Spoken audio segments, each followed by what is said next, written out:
Okay, hi guys, I'm Joshua Cantu and I'm gonna be doing the Battle of Antietam. Yeah. Now it is also known as the Battle of Sharpsburg. It happened on September 17th, 1862. It happened near, of course, Sharpsburg, Maryland, and also along the Antietam Creek. Now, during this time, um, Maryland was a border state. Now, what that means is that it was a slaveholding state, yet it stayed within the Union. It was still part of the territory where the Union, was or it. Yeah. Now, the Battle of Antietam or Sharpsburg or whatever you want to call it is, yeah, it still is the bloodiest single day battle in the U.S. history. Not only that, it is also the first battle on the American Revolution, and the very first one to be fought on the Union soil. On Union soil. Now back to uh, it being one of the most horrific battles of the U.S.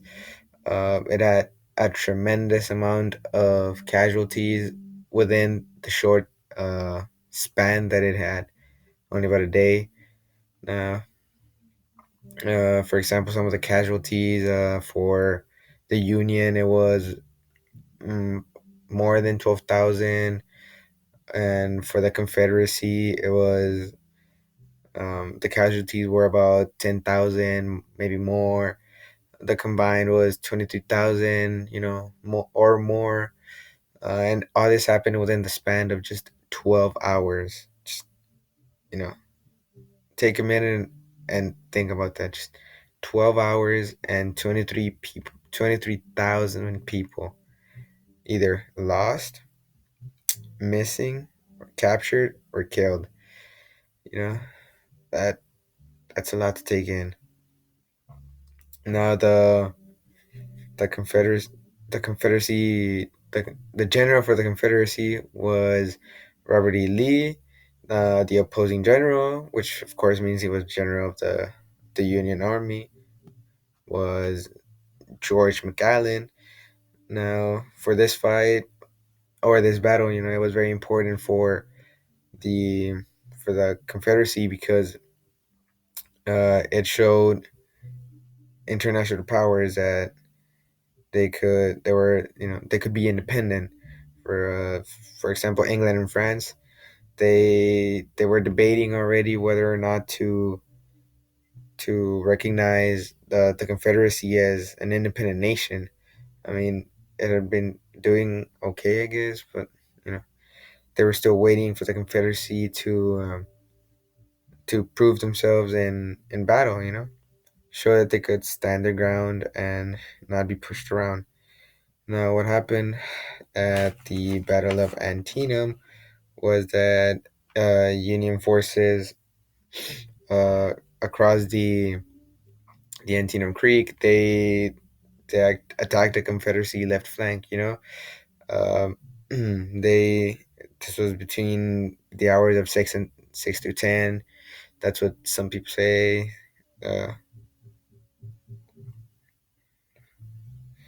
Uh, they engaged in battle against Stonewall Thomas Stonewall Jackson and his troops in a cornfield.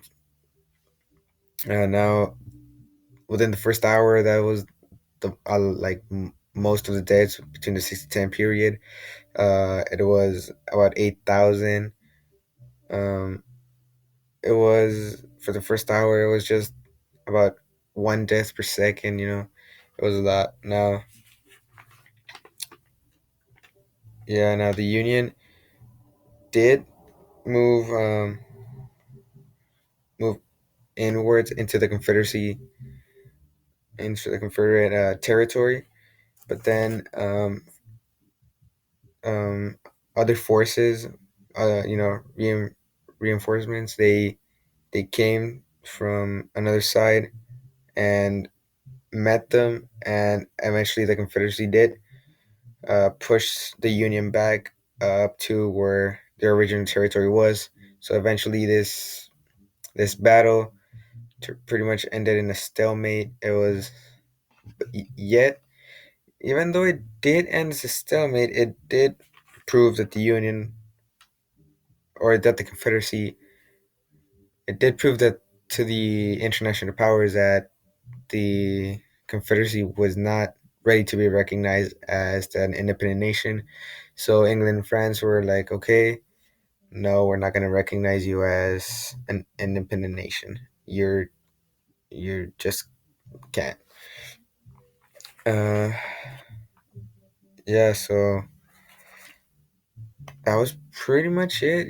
There was forces that went in through the Confederacy line of defense. Then they drove them back, and it was a stalemate. And pretty much that's it.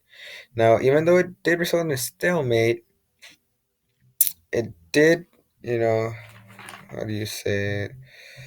It did give the opportunity for Lincoln to later do the Emancipation Proclamation, which released slaves in the South.